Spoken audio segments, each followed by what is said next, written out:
যখনই মানুষ নামাজে দাঁড়ায় আল্লাহ পাক তার দিকে দৃষ্টি নিবদ্ধ করে, এবং যখন মানুষ এদিক ওদিক তাকানো শুরু করে নামাজে, আল্লাহ পাক মুখ ঘুরিয়ে নেন।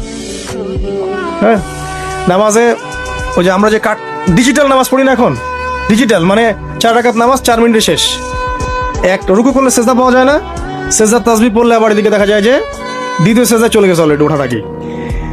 অনেক ক্ষেত্রে ইমাম সাহেবরাও খুব দ্রুত নামাজ পড়া, অনেক দ্রুত পড়া। এত দ্রুত নামাজ পড়াবেন কেন? নামাজ জামাতে পড়লে সংক্ষিপ্ত করতে বলা হয়েছে, কিন্তু এত দ্রুত তো পড়তে বলা হয়নি।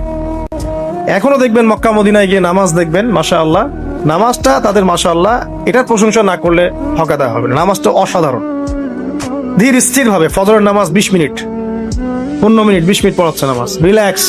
নামাজে দাঁড়ালে চমৎকার তেলাওয়াত হচ্ছে, আপনি ভুলে যাচ্ছেন নিজেকে। তেলাওয়াত হবে চমৎকার, এবং সবচেয়ে ভালো যিনি তেলাওয়াত করতে পারেন তাকে নামাজে দিতে হবে।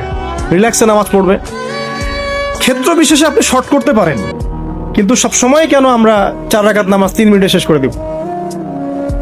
আবার নামাজের পর দোয়াটা হবে লম্বা, অথচ নামাজটাই ছিল দোয়া, নামাজটাই কিন্তু দোয়া।